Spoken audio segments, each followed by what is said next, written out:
Hey, it's Mark Hawley, MT4x4. I'm standing in our shop right now. I got a couple of questions that came in.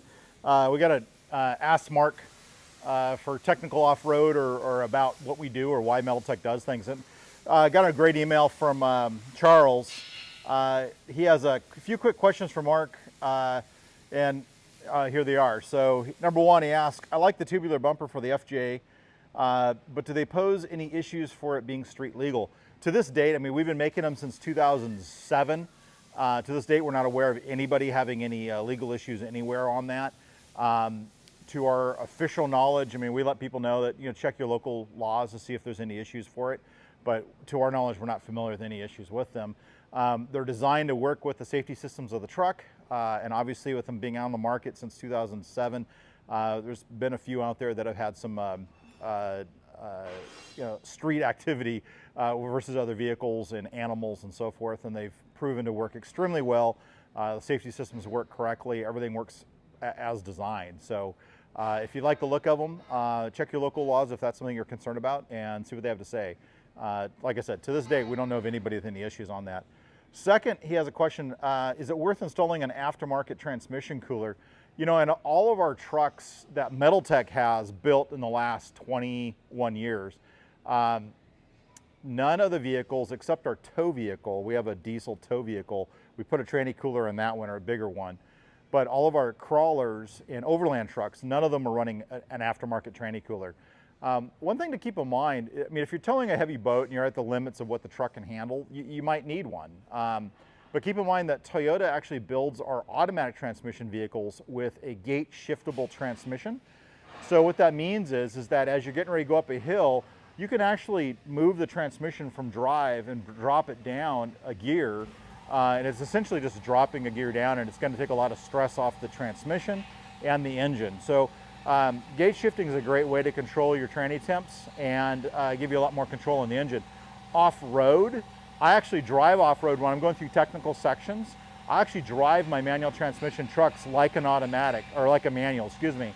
I'll be first, second, third, bump it up, bump it down, getting ready to send, I'll drop down a gear, use the compression braking a little bit. Of course, I'll be careful about, and I don't want to over accelerate and then suddenly decelerate breaking traction.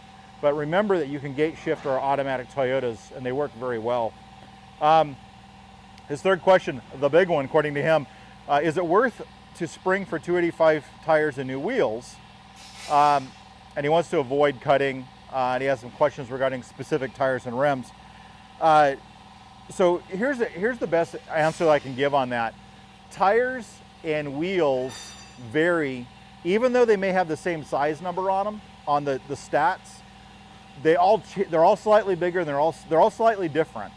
And the best way that I can recommend for people to see if a tire fits their vehicle the way they want it to is to work with a quality local tire shop. A quality tire shop will have no problem throwing a tire on a rim and sticking it on your truck at no charge. And that's going to give you two things. One, you're going to be able to see what that new rim looks like on your vehicle. And then two, you're going to be able to see how clearances-wise, how it clearances your wheel well, and if you're going to have to do some cutting or trimming, and you can make those decisions at that time.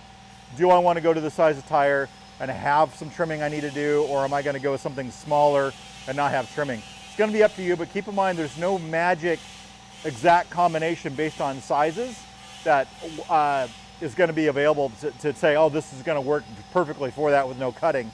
The one thing piece of advice I give all of my customers that I talk with regarding tire sizes is that the number one thing that a lot of us feel after we get our brand new tires is, man, I wish I would have gone the one size up.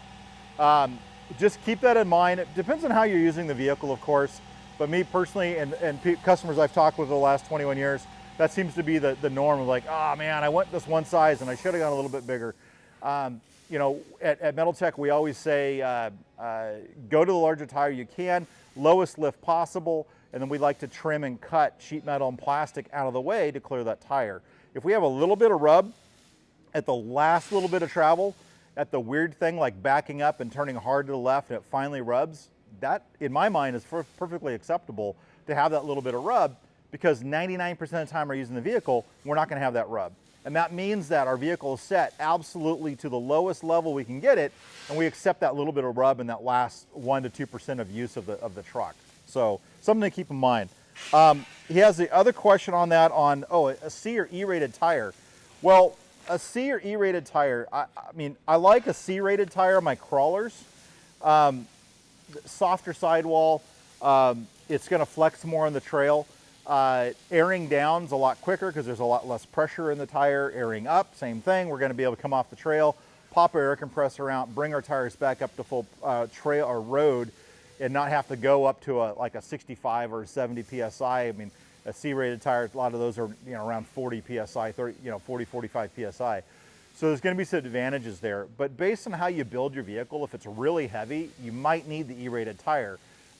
If it's primarily an overlanding vehicle and it's seeing some trail but more highway and so forth, and you're carrying heavy load, you might want the E-rated. That's gonna give you a lot firmer sidewall and less roll as you're going through the corners at speeds, especially if you have weight to the truck.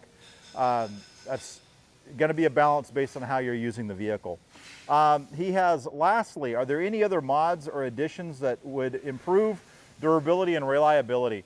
That's a big question. There's a lot of things there. As far as improving reliability, Toyota, they already know how to make an engine and a drivetrain, so we usually like to leave those alone. We don't want to get in there and start messing with the engine too much. We try to, like our company trucks, we just leave them pretty much straight up stock. I mean, we'll maybe deal with an exhaust system in the back, like cat back or something like that, but we're not going in and doing tweaks to the engine because that does affect reliability. As far as durability goes, durability gets into our realm and what we have staff over there doing right now, and that's building the armor for the vehicles. Now the Toyotas that we're building parts for that are going on trails, the number one piece of armor that vehicles are gonna need are gonna be sliders. And sliders are something that even if you don't have a lift, slider will make a world of difference for that vehicle. Keep in mind, sliders are gonna protect the truck on the trail and off. Sliders are an urban protection as well. So those door dings in the parking lot, a lot of times they're gonna hit a properly built slider. Metaltech sliders are always outside the door radius of the arc of the door, so that's gonna protect the door. Going from there, as far as durability, sliders, we're gonna go to a front bumper, then a rear bumper, and then at that point, possibly lower links on the vehicle. Again, this is all starting going towards trail use, but there's a lot of advantages when you do that. Think of mine too, that when you go a rear bumper, like a swing away system, so like the Red i2 for our FJ Cruiser people, that has full fuel can carrying capability, so you're gonna be carrying 10 to 11 gallons of spare fuel on board, and that really makes a difference on those stretches that you're going on, to have that peace of mind that you can go a little bit further and you can know you always can get back.